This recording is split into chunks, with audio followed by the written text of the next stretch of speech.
Welcome back to another episode of Fear the Talking Heads, where I have guest co-host Eric with me today from Hey Internet. Eric here. Happy Thanks, to be Eric. back. Yeah, happy to be back, Barb. I know you're always willing to work with me on the underappreciated and underloved movies. hmm We have two today. So the director, Rachel, she wanted this to be more campy and satire.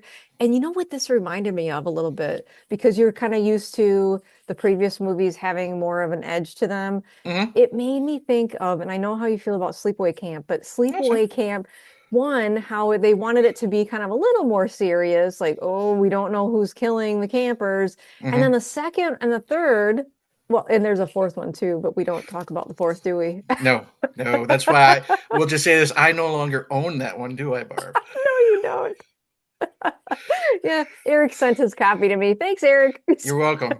No return to senders in that situation. I feel like that's kind of what she was trying to go for, to kind of get away from that seriousness and do more of a comic book style send off because this was supposed to be the last one. It's hmm always supposed to be the last one. You know how that goes in horror. Yeah, but the thing is, the way you say that, I'm okay with that because I prefer Sleepaway Camp 2 and 3 Me too. towards the first one. Sorry, Felissa, if you Yeah, would watch, but no disrespect to yeah, everyone who enjoys it, but then again, I didn't see the first one until honestly maybe 5 years ago, if that. yeah. I already knew the ending, and in this society in 2025, I'm not trying to say anything. That's not a shock anymore. Oh, that's it. Yeah, when it came out, it was probably like, oh my gosh. But Yeah, then me seeing it later on, just like a year or two ago, it didn't have that same effect. I was like, yeah, oh, okay. yeah. I'm not trying to be disrespectful. I'm just like, Right. okay, all right. Oh, Time it's for very normal these days. yeah, Yeah. I've seen so many serious camp movies, like summer camp movies. I'm glad we got the goofy stuff. And that's why, with this recent rewatch of Freddy's Dead, there are still some moments I'll say I don't like. But I don't roll my eyes as much. And to be honest, this is probably Yeah. the one I've seen the most since childhood. She wanted it to have a comic book feel to it, but she also wanted it to have more of this, you know, tragedy and depth to his upbringing. And she only got to show a teeny tiny bit of that with hmm Alice Cooper as his dad. I mean, that's Bob Shea, who's in the movie as the creepy ticket booth guy. I love his cameo. He's known to stick his hands in the pot, and he said, "We got to have this." Like he was always adamant. There's been other directors in this franchise that don't want people to know that it's a dream, and Bob's like, "Nope, we got to see that half a second of the eyes closing so people know." So they know Freddy's coming, and it's just little things like that that he liked to tweak. So he's pretty guilty of it. I know he had his hands in a lot of this as well.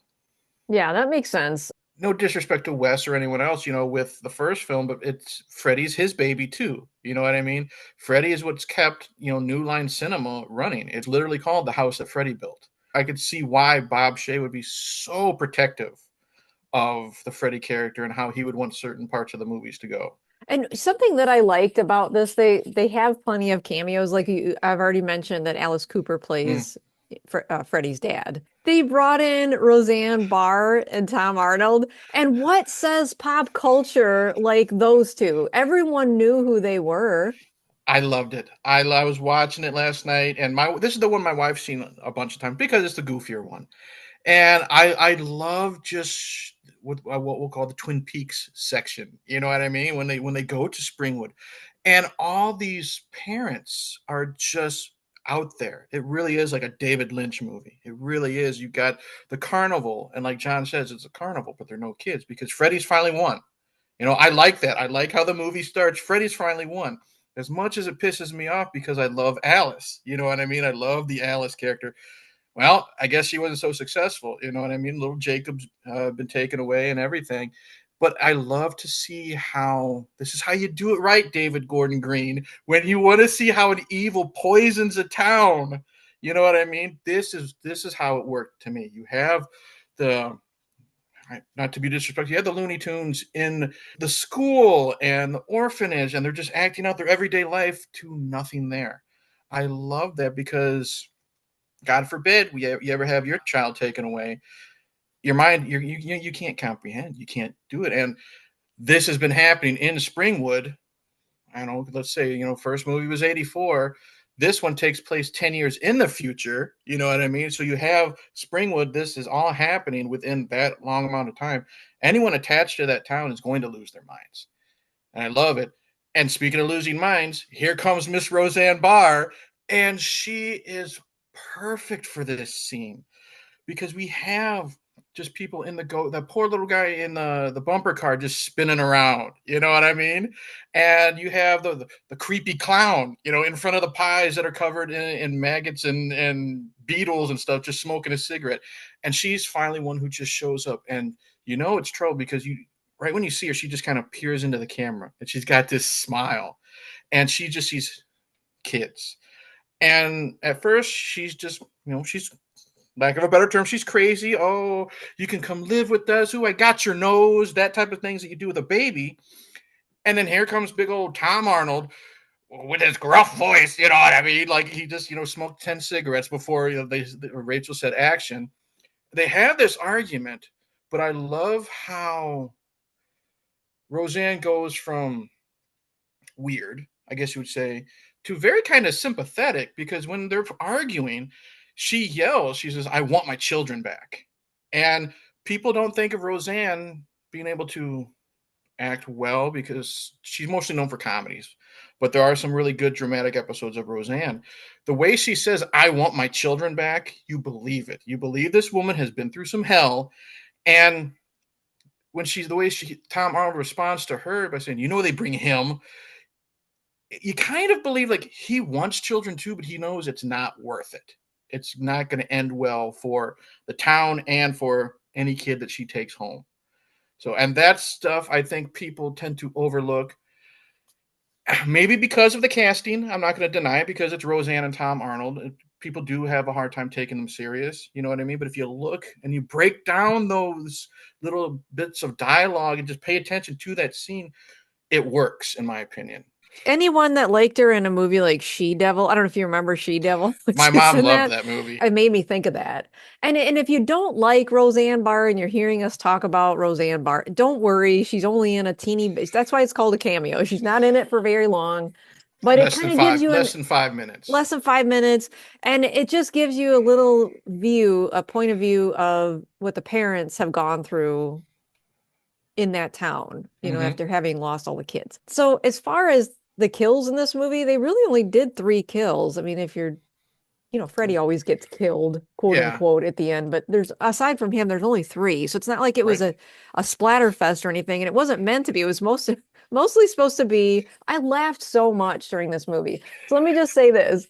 If you're going into it thinking it's going to be like the other Freddy, it is not going to be like any other Freddy movie. You could almost watch it by itself and not even, just as a boogeyman that's a comedy, because let's talk about the Nintendo game thing. It wasn't. Okay. I think it was a Nintendo game. It was pretty much, it was an Atari controller, but there were Nintendo mentions because he ate the Power Glove, and that was the Power Glove. Yeah. I'll let you start because that's my love and hate with this movie. But okay, go right ahead. I'll follow you. So the scene is Rachel, the director, she really wanted it to kind of show that you could do anything in a dream. Mm-hmm. And so one of the guys in the group that falls asleep, Spencer, he he gets pulled into the dream with Freddy, and Freddy is controlling him with this little game controller. Mm-hmm. And there's a game Freddy with Spencer kind of walking around in the game. Yeah. And all of a sudden, I think Freddy has a hammer in the game. So it was like, ding, ding, oh, ding. well, what happens is the thing with Spencer is all these kids are in like a psychiatric hospital because they come from broken homes. And Spencer's deal is his dad's this rich guy, country club man type of thing. And he does not want to be like his dad. His dad is embarrassed by him type of thing. And it's Spencer being chased by this country club looking type of cartoon with a tennis racket. And he keeps yelling at Spencer and hitting him with the tennis racket saying, be like me.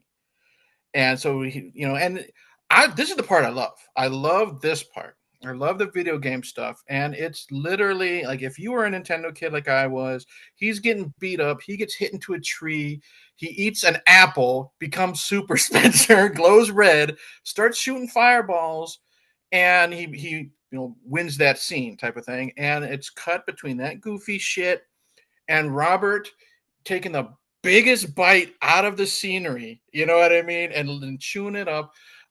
It works because this is his sixth film. Okay, he knows where the character is right now. He knows that this is Goofy time. Something that you've mentioned before Mm-hmm. is how his makeup was different. And apparently that was intentional too, because they didn't want it to be scary. They wanted Mm-hmm. it to have more of a Yeah, like a comedic play on that. he looks like he's covered in silly putty. You know Yeah. what I mean? It's not scary, and I understand it. To me, I'm not a big fan, and I think it's just because when we get these close-up shots, like the way it looks around his eyes, and it does sometimes look Halloween masky to me. But that's just my personal preference. I think it's a little too cheap looking, but like you say, if it's supposed to look like that, I get it. And just the way he is chewing up the scenery, uh, you know, just great graphics after he gets defeated. Now I'm playing with power.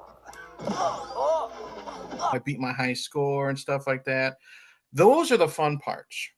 The rest during that scene is what's happening to Spencer in the real world.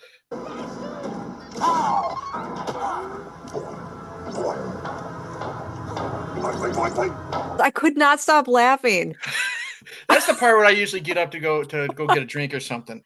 I'm just like, what the fuck am I watching? You told me it's going to be crazy. Mm-hmm. And so I was able to watch it that way. Now, had I not been told, I don't know how I would have received it. I think my only problem with it, honestly, is because that's what's happening in the real world. Like if it's in the dream world, I know all bets are off, and I'm okay with that. When what happens with John, it's Wile E. Coyote. He's pushing the bed of spikes, and he's tired at the end.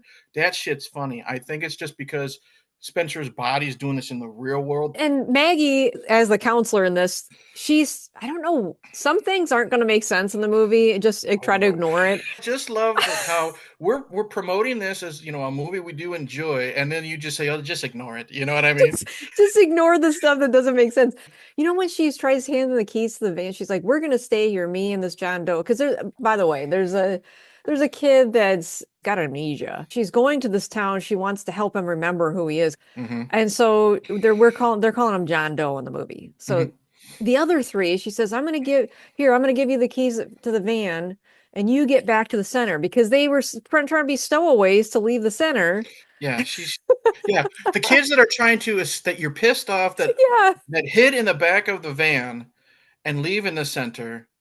You're giving them the keys to the vehicle to go back to the center that they already tried to leave, and you're threatening them, saying, if you don't, I'm going to call the cops. You really think they give a crap? That part doesn't make sense, but just try to ignore it, because it's a horror movie and anything goes in Hollywood, baby. Yeah. So You sound just like Bob Shea. the kill that was kind of hard for me was the hearing aid kill. I had to look away, because if you have a hard time with someone doing anything with a Q-tip on film, this is going to be super hard for you to watch. Like I said, it is almost a parody of the other ones, but there's a long Q-tip, and just use your imagination on what I'm going to say here. Freddy uses it on this guy. Yep. As when he's pulled in the dream. And then it just doesn't stop there. Then this huge freaking ultra hearing aid gets put on the side of his head so that he can hear any little thing. There's some dark stuff in this, and there's a reason why a lot of these kids aren't with their parents. You know what I mean? Carlos, the reason why he has a hearing aid is because his mother abused him.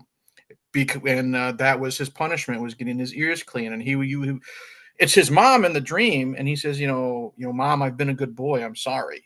So we got some of that stuff. But yeah, it's gotta be the length of a ruler. So a foot-long Q-tip goes through one ear. And I'm a sound guy when it comes to horror, and what gets me is the sound that's in this scene. You hear like the scraping, and then you do hear a little pop.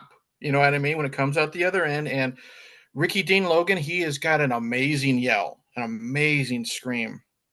And then Freddy, he cuts off the hearing aid. And I love how the fact that they took out almost all of the sound when he's not wearing that hearing aid. All you can hear is his heart beating. You can only hear his breathing. And like when he's tumbling down the stairs, because he's thrown into the boiler room.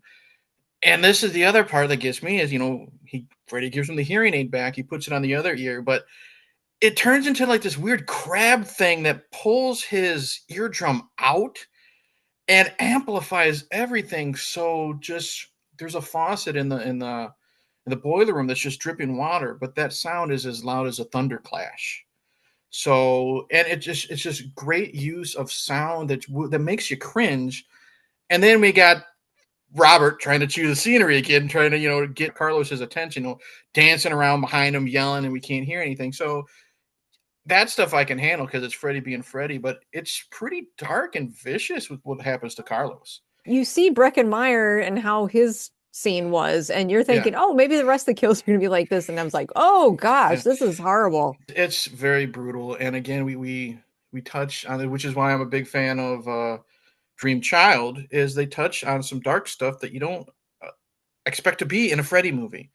Like when we get to Tracy's nightmare with her father, the abuse that happened. And, they have to get the most overweight man, that they have to find to make you even more uncomfortable. And that guy brought it. I mean, for people who know, you don't see anything. There's no just intention. You see a little bit of the hand and some of the things he does say. And I do not like Leslie Dean when she's being tough Tracy. I do not like her acting at all.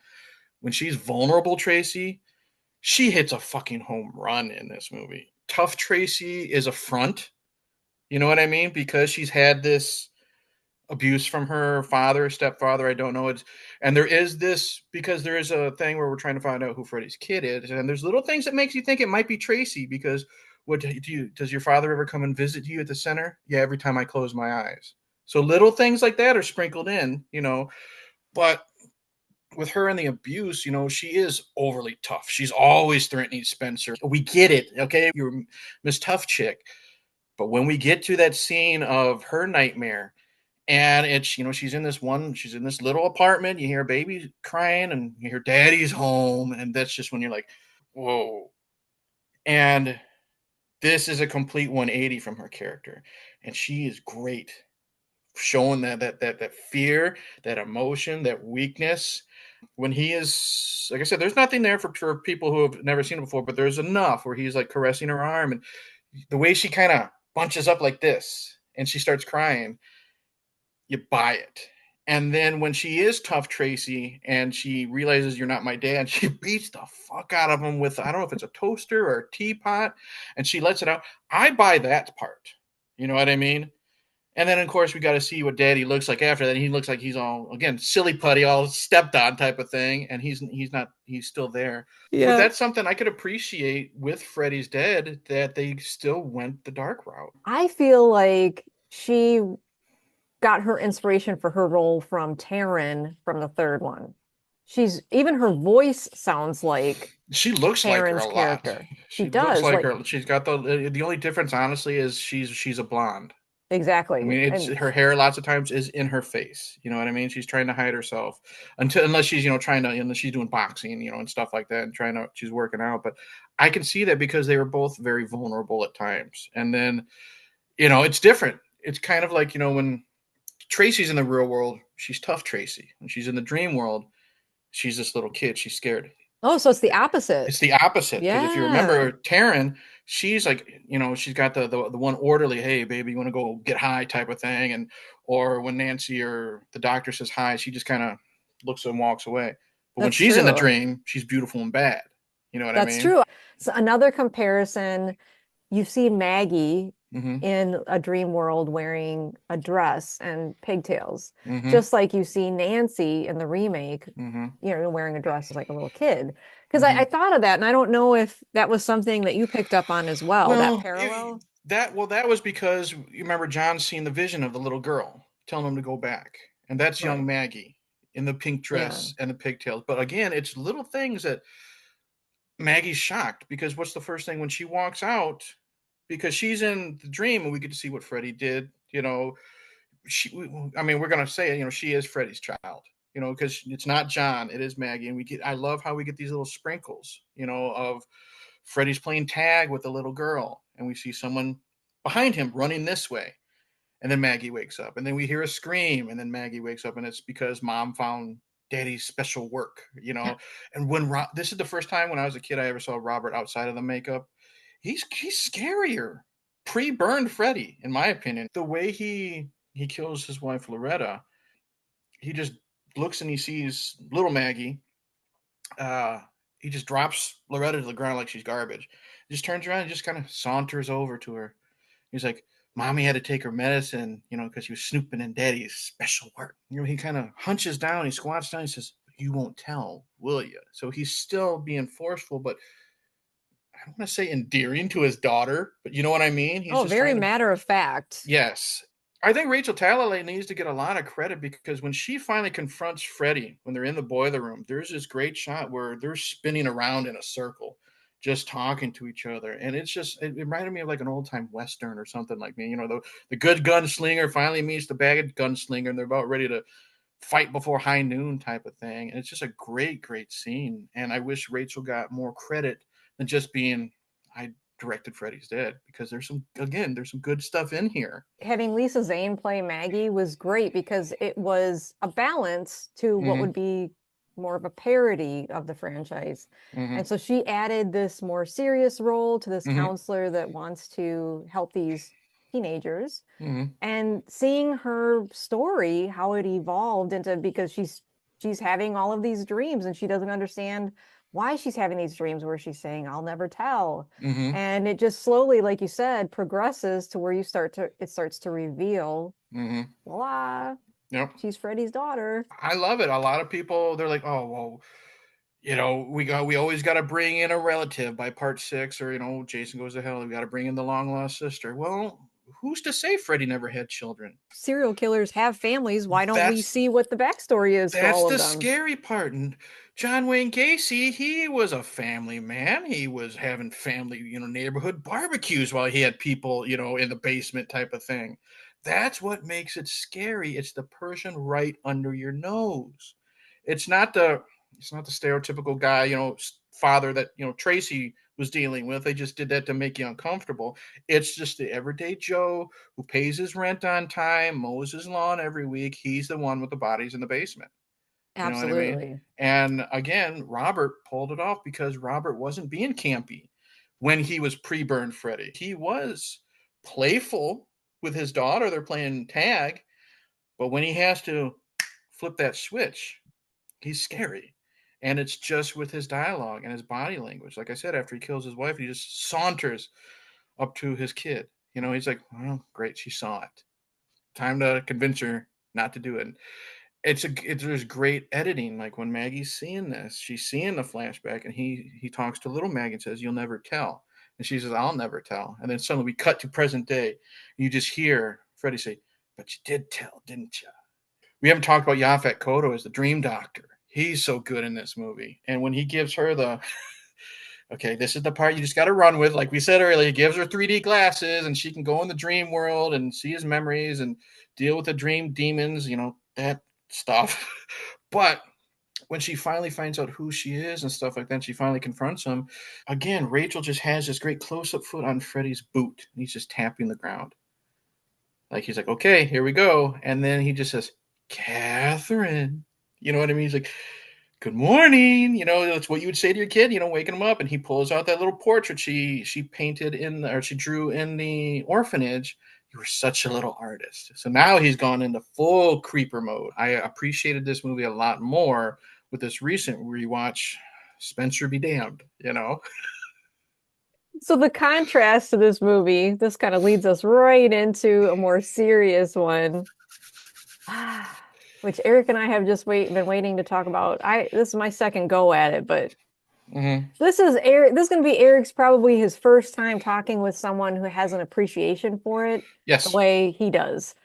So let's definitely dive into 2010's remake of Nightmare on Elm Street, starring Jackie Earle Haley. What was your first thought going into this movie? I was not expecting something better than Wes's version because I think the original Nightmare on Elm Street is really up there. You know, in my opinion, it's not like me. I prefer the reboot of Texas Chainsaw over Toby Hooper's. You know, and it's a different movie. Knowing how I knew Jackie from Watchmen, and like I told you, Little Children. He's so good in Little Children. It's one of those movies, so you gotta do some research because it's got some stuff in it. With it could have some trigger warnings, but he is amazing in it. So I was super excited, and when I watched it in the theater, I was drawn right in. The opening sequence at the diner is great. I love the credit sequence with the children's drawings and how everyone's name is in chalk. You know what I mean? So you get this childlike feel, which is not going to end well for a lot of children. And when we saw that Freddy was back to being a monster, and I'm not talking just like a dream monster, pre-burn Freddy monster. I'm like, yes, this is what we need.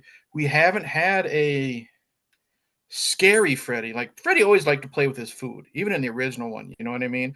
But he hasn't been this evil, in my opinion, since like the second one. Because once Dream Warriors hit, that's when the puns really started to come out. And then, Freddy's dead. He's like Arnold. He's always got to say something when he kills somebody. Now, don't get me wrong. Jackie still has his one-liners and stuff like that, but they're more malicious.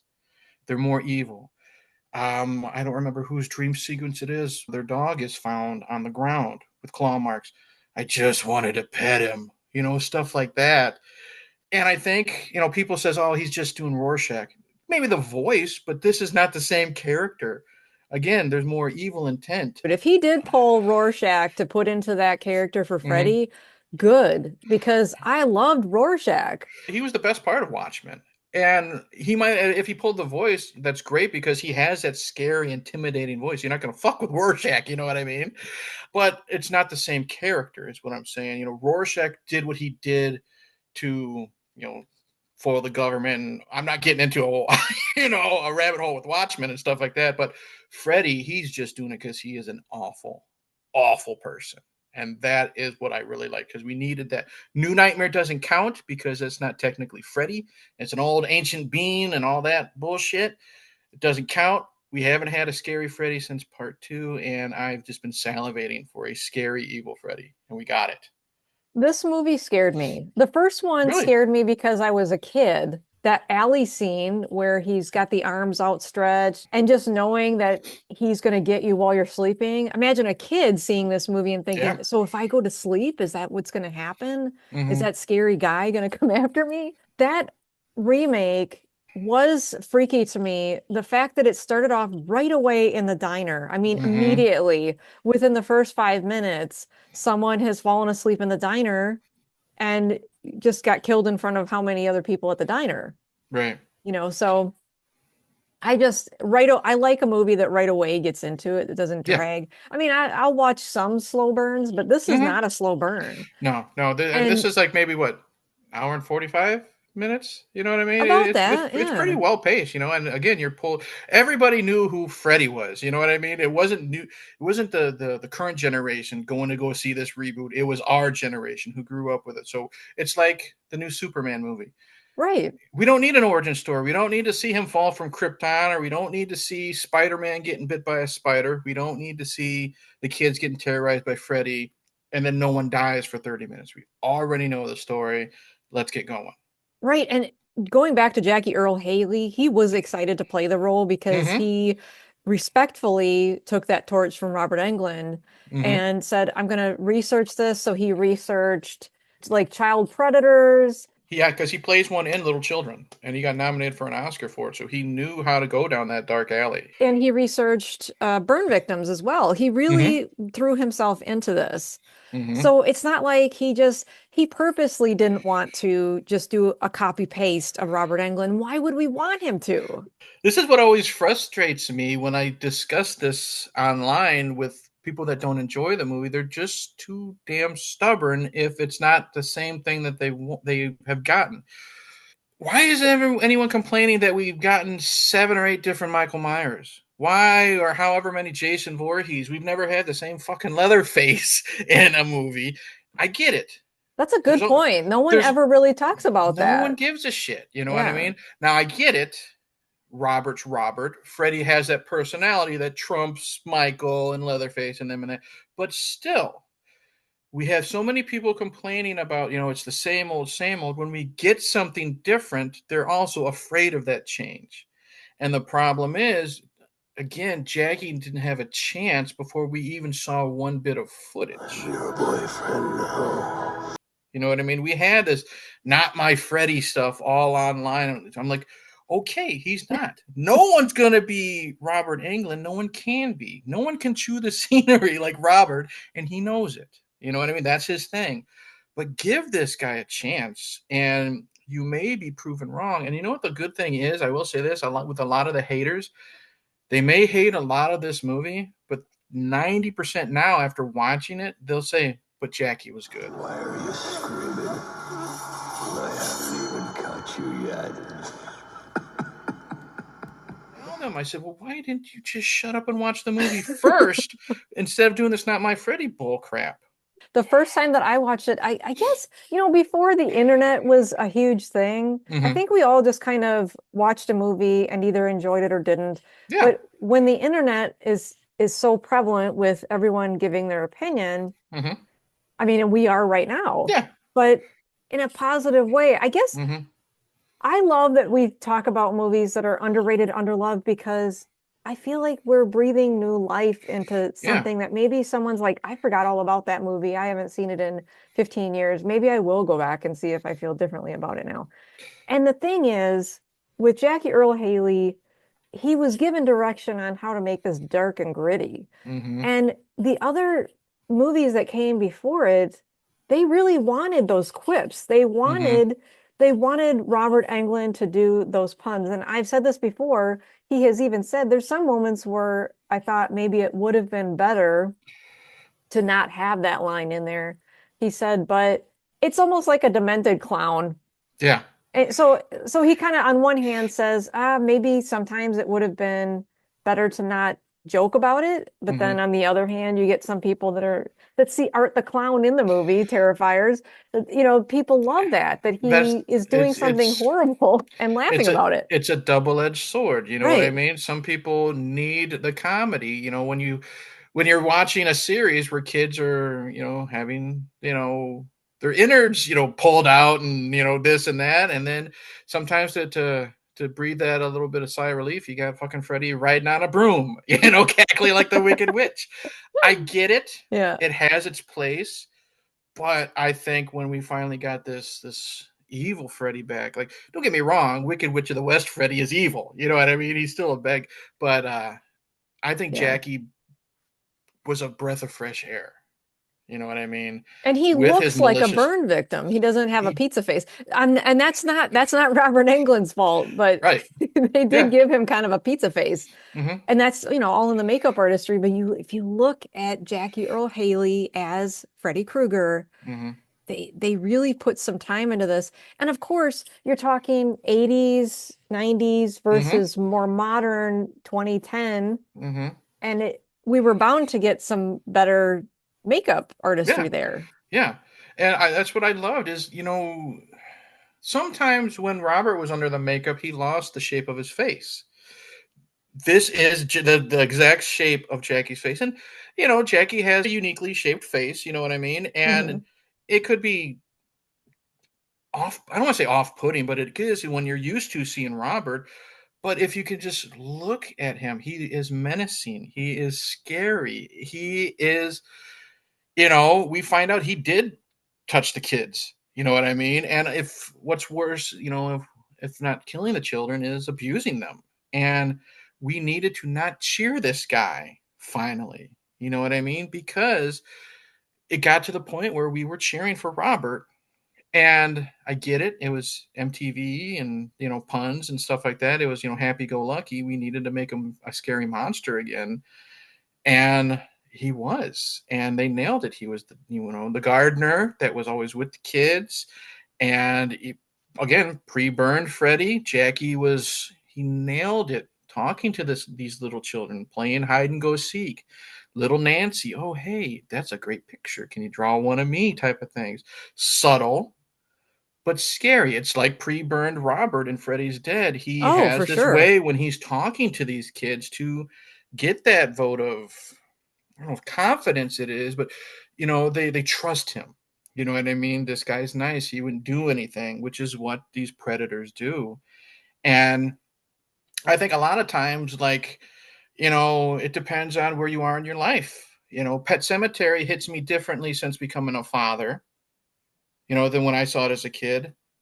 Watching this movie, which was 2010 when it originally came out, I wasn't a dad. 2 years later, my daughter was born.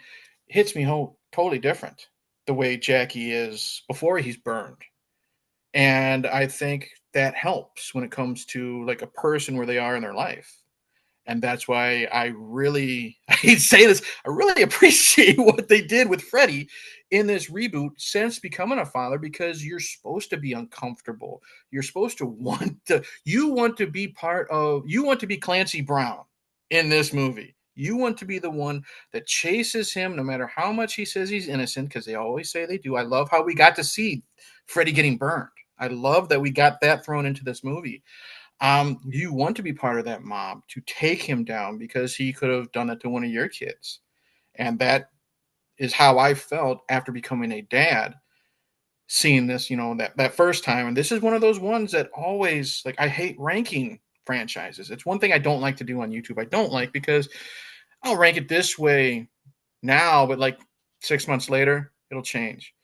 This reboot is always one that keeps getting up there while other ones slide down. I kind of look at it as almost the Rob Zombie Halloween 2 for me, Mm-hmm. because it has elements of that tragic, Yep. like Nancy, played by Rooney Mara in this. In real life, she was miserable, just didn't connect with the character, didn't connect with the content. Mm-hmm. But let me just say that because she was numb and kind of withdrawn through the movie and didn't want to be there, that really actually played well for this version of Nancy. I don't think she was as bad as everyone says. I think what a lot of people like to do is they like to read the behind the scenes stuff, and then that judges how they feel the movie comes out. Just because someone was uncomfortable on a set doesn't mean that like she sucked in a movie. I thought she was fine. Well, in full disclosure, Eric, how I feel about it is the first time I watched it, I just watched it as a movie. I may Mm-hmm. have even seen this one at the theater. But the Mm-hmm. second time I watched it, it had been so long I hadn't remembered how it ended. So I Mm-hmm. had started to write out on social media, I don't know what everyone had a problem with in this movie. I think this movie's great. And then it got to that last part, you know which part I'm talking about that we'll get to later. Okay. I took my post off of Facebook because I was like, oh, I think I might know why people didn't like it. Yeah.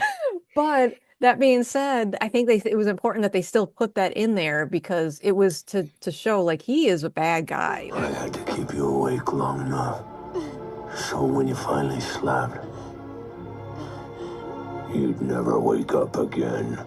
Many years, many decades now of seeing Heather Langenkamp in that Mm-hmm. role and very gung-ho on I'm gonna get this guy, and then see that transition to Rooney Mara playing that role. Mm-hmm. And I guess, there's a lesson to be learned here because it just means that sometimes if there's a remake that comes out, we all need to accept Mm-hmm.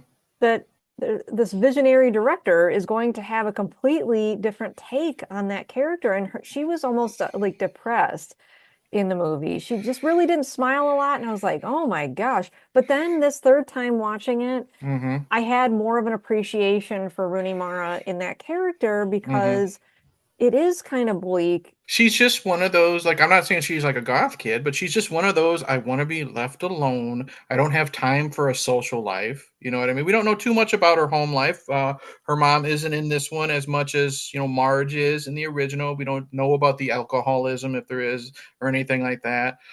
But you can tell that she's got a lot of weight on her shoulders, and she doesn't have like the happy-go-lucky life that Nancy Thompson did in the first film before all the chaos happened. I think she did fine. I don't get the hate.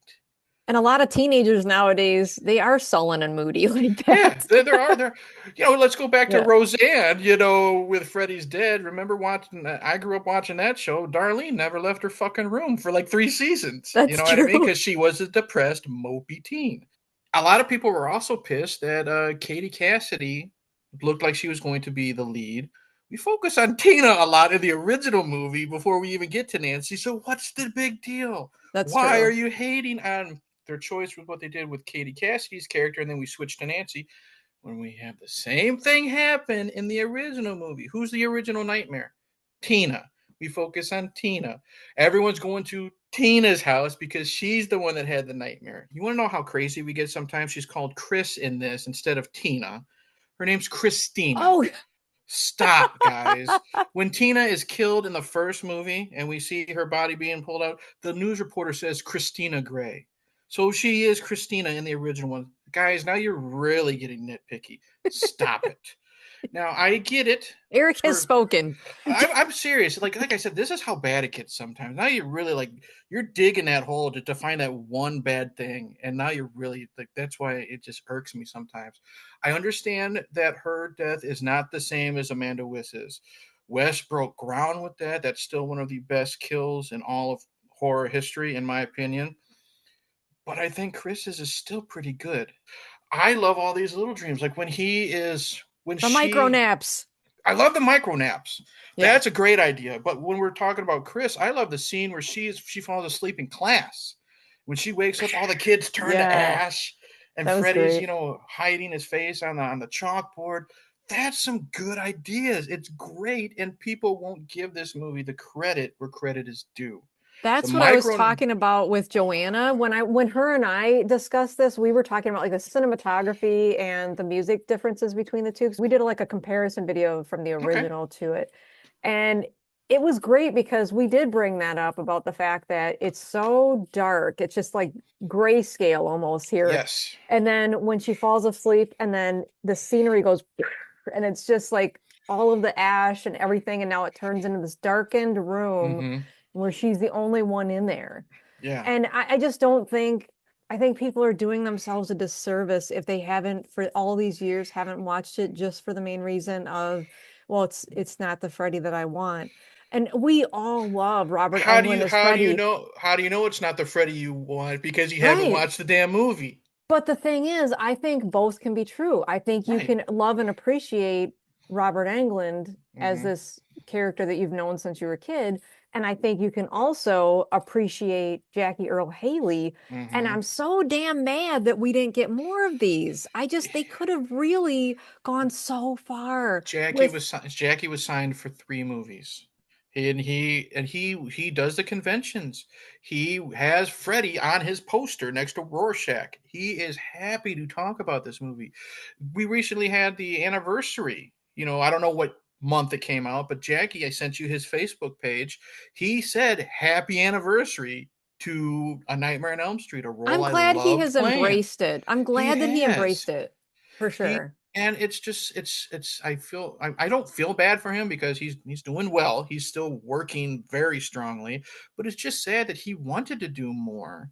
And just because of all the negativity, and not just with the horror community, it was a troubled production. Rooney Mara is not the only one who shits on this movie. The kid that was killed in the prison, the Rod Lane of the group, I guess you would say, he's always complaining about the movie and stuff like that. It is what it is, and I think people just, I think, Well, it's like Dream Warriors. yeah, Patricia Arquette said there was some issues on that one too. I yeah, mean, I think nowadays though, we've come so far, it's like 15 years later. You think if someone doesn't know how to run a set by now, hmm I mean, I really do think they need to revisit it because this really could go somewhere with a new generation of horror yeah. fans. Oh, and he's just so good. Like I love he's torturing the Chris's boyfriend, I guess you would say, we'll call him. And he's what's that line? Did you know that after the heart stops beating, the brain keeps functioning for well over 7 minutes? We got 6 more minutes to play. I just love the stuff that he says. It's not just, the little malicious stuff, I wanted to pet the dog type of thing, but just the way he plays with his food. And he gets real sinister with Nancy. You know what I mean? When it's her final dream, we find out he was guilty of these crimes. He puts her back in, the schoolgirl outfit. And he's just creeping up on her, smelling her, licking her, like all these vile things. And it's that one line, this dress was always my favorite. You know what I mean? Some people don't want to feel icky and gross when they're watching a Freddy movie, but we needed that, I think, with this character. And Jackie, boom, nailed it. People focus on, oh, this movie was nothing but jump scares. What the hell movie are you watching? Yes, there are jump scares in there, but there's a lot more scary stuff in this that isn't just, the boogeyman booga booga stuff. You know what I mean? And I love how his little twitches of the fingers. You know what I mean? He does the scrape. You have to have the scrape in the movie. We get that, but we focus more on him just kind of prepping. You know what I mean? He's it's like when someone gets ready to fight, they crack their knuckles. He's getting loosened up. You know what I mean? To use the glove. Just little tidbits like that I just love that he added to this character. I definitely suggest both of these movies. I'm not going to worry too much about spoilers because of the fact that Scarefest has a photo op that's a generational photo op. Mm-hmm. So it has Freddy in it. It has Beatrice Bupley in it as his mother. Yep. And Lisa Zane as his daughter. So it's right there. See? Yes! I got her book. And I will say this. There is some stuff from Freddy's Dead in this book of hers, because what this book is, it's all about Amanda Kruger, her childhood, how she becomes a nun the night Freddy was conceived. I don't want to ruin a lot of it because there's a lot. I haven't read it yet. I've just, when you get a book, you just skim through it. There's a lot of stuff of her watching Freddy grow as he was taken away from her. And then there's some stuff pre-burn Freddy, like news. I want to say like what you hear in the news and stuff like this. Like Beatrice did her research, I think. And I think what I've read so far, she did a really good job. So well, and you're going to have her on your show too as an interview, yeah? If you go to my channel, the link is created. In November, I will be interviewing her. I will be talking about her time on Dream Child. She was also in Stakeout with Emilio Estevez. Her filmography is insane. And I've seen the interview you did with her. I fell in love with her, the way she talks and stuff like that. She seems like a cool chick, and she's back to doing movies. She's doing a lot of fan films. I follow Lauren Marie Taylor on Instagram. I follow Beatrice as well, but she doesn't post as much because she's busy. Yeah. I follow Lauren Marie Taylor, who is Vicky in Friday the 13th Part 2. Her and Beatrice are working on a film together as we speak. Lauren has been very hush-hush. She can't say, but yeah, she says she's meeting up with Beatrice this weekend as of this recording to go work on that film together. So it's just cool. Now we have two universes colliding. And maybe you guys can talk more about the book too. I think that was kind of your goal, right? That is. I mean, it's a short book. I could probably read it in a day. But there's some good illustrations. She signed it to me. Look for me in the tower, and then it says Amanda Kruger because I love that. That's my favorite line. One of my favorite lines in The Dream Child. Yeah, she's gonna be a lot of fun. I can't wait. I think that photo op is going to be kind of a once in a lifetime kind of thing too, because I just don't see that happening again where you have Robert Englund, eventually he's not going to want to do these conventions first of all. And then you got Lisa Zane, which I don't know if she does a ton of these conventions, right? I don't go to them, but I know who's going to be there when it's in like the big three when it comes to Freddy, Jason, and Michael. I never see Lisa Zane's name pop up. I'm only now seeing Beatrice pop up. You know what I mean? She's even said she's only doing, I think, 2 this year. It's Scarefest, and then there's a book convention, I believe it is. Yes. So she was very particular on where she was. I was like, oh, thank goodness. One of the ones that she picked was Scarefest. Yes. All right. The last thing we have to say to you, don't go to sleep.